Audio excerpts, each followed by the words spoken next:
નમસ્કાર જી, મારું નામ રૂપેશ નવીનચંદ્ર નાણાવટી. મને ડાબા ગાલ પર ફર્સ્ટ સ્ટેજનું કેન્સર ડિટેક્ટ થયું અને હું કિરણ હોસ્પિટલમાં ડૉક્ટર વિરાણી સાહેબ પાસે આવ્યો. પહેલે દિવસે એમને મળ્યો ત્યારે એમની વાતની વિશ્વાસ પરથી મારો જે કેન્સરનો ડર હતો એ ઓછો થઈ ગયો. ત્યાર પછી એની સાથે જેટલા બી સવાલ પૂછ્યા એણે વ્યવસ્થિત શાંતિથી વગર અકળાએ વ્યવસ્થિત જવાબ આપ્યા અને એમણે કીધું કે તમે એડમિટ થઈ જાઓ. બીજે દિવસે હું એડમિટ થયો. બીજે દિવસે એડમિટ થયા પછી એક દિવસ મારું ઓપરેશન લીધું અને આજે 5મે દિવસે હું તમારી સમક્ષ બોલવા માટે હાજર છું.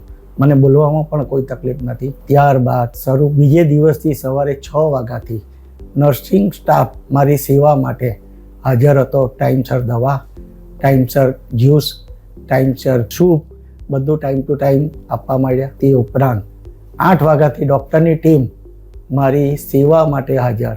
તમને કંઈ થાય છે, કંઈ તકલીફ છે, એક પછી એક ડૉક્ટરો આવીને મને પૂછપરછ કરીને મને માનસિક શાંતિ આપતા હતા. ત્યાર પછી ડાયટિશિયન આવીને મને શું ખાવું, કેવી રીતે ખાવું, બધું ડાયટ મને સમજાવીને એ લોકો મને ખાવા માટે પ્રોત્સાહન કરતા હતા. ત્યાર પછી ફિઝિયોથેરાપિસ્ટ આવ્યા, તેમણે મને એક્સરસાઇઝ કરવાનું સમજાવ્યું અને નર્સિંગ સ્ટાફમાં આશાબેને પણ મને બહુ સારો સપોર્ટ કર્યો. તે ઉપરાંત કન્સલ્ટન્ટ કૃપાબેન, તેમણે પણ રોજ સવારે આવીને મને પૂછે તમને કોઈ તકલીફ છે અમારા તરફથી, તમને કેવું લાગે છે, અને એટલી બધી આત્મીયતાથી એ લોકોએ મારી સેવા કરી જેને લીધે હું બહુ જલ્દી રિકવરીમાં આવી ગયો. હું ઘણી હોસ્પિટલોનો મને અનુભવ છે પણ મને કિરણ હોસ્પિટલ જેવો આટલો સરસ મને અનુભવ કશે નથી થયો. એટલે હું મારા અંતરથી દિલથી કહું છું કે કોઈને પણ એડમિશન લેવું હોય, ટ્રીટમેન્ટ કરવી હોય તો પહેલો પ્રેફરન્સ કિરણ હોસ્પિટલને આપશો.